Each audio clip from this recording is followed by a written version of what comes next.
Take 3, wrapping with my wife. My name is Patrick, And I'm Grace.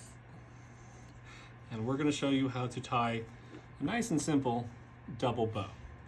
You want to make sure that you have wire ribbon. The point of having wire ribbon is that you're going to be pulling these through knots, squinching them up, and then afterwards you can make them nice and fluffy. You can change their angle and they will hold their place. So, first thing you do is tie a simple knot. Patrick, can I ask you a question? What's that, honey? Why is it important to keep it on the spool? It's important to keep it on the spool because at the very end we're going to wrap a piece around the knots in order to hide them and make it look prettier. You will see this at some point. So here we go. So firstly, you give yourself 2 bunny ears, you tie yourself a bow. You can make these as small or as big as you'd like.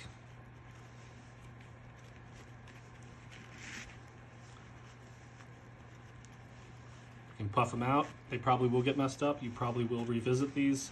You want to make sure it's nice and tight because you could draw from these the length of these bows on your second knot if you're not careful. So then you give yourself an additional 2 bunny ears. You tie yourself a knot again. Make sure that you're not eating up your tail here. Get your bunny ears nice and fluffed out.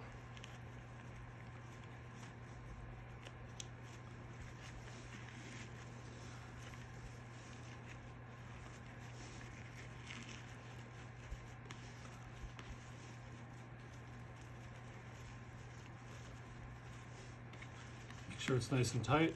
Mine definitely wasn't tight enough there.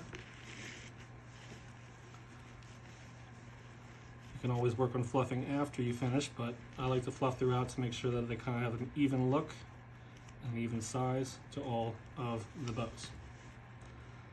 All right, now you've got your tail here.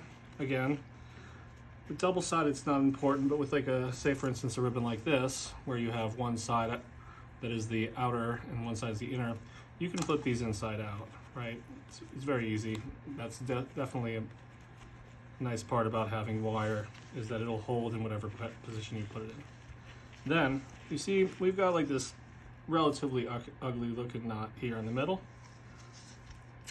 but we've left ourselves a lot of slack because I didn't cut one end first. So you'll wrap over your knot, make it nice and fluffy. You'll come underneath and then you'll run it through the loop you just created, like so. Oh, okay, thank you. You tie it tight. Make sure that you're not shortening any of the lengths on your bows. Now, you've got a beautiful bow. You're kind of hiding the fact that you double knotted instead of some of the more complicated double bows. You pull out your tails.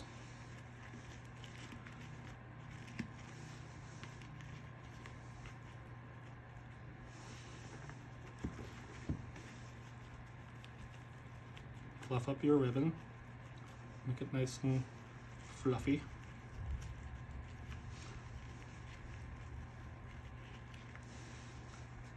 Get a pair of scissors, which I may or may not have on hand.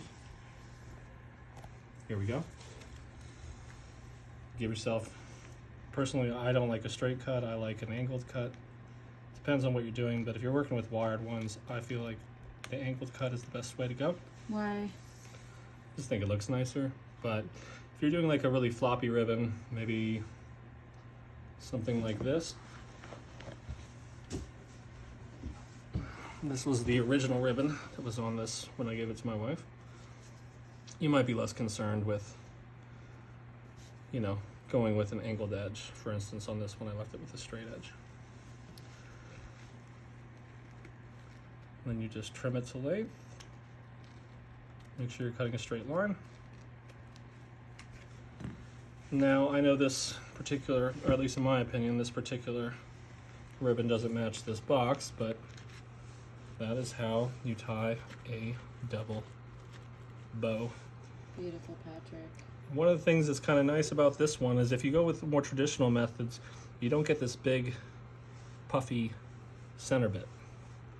And the reason why you get a big puffy center bit is because not only have you tied multiple knots underneath this, but you've ran it around it an additional time. So that is at least my way, though non-traditional, of getting a nice double bow. Thank you, Patrick. Well, have a nice day. In tomorrow's episode, you'll see Grace unwrapping presents.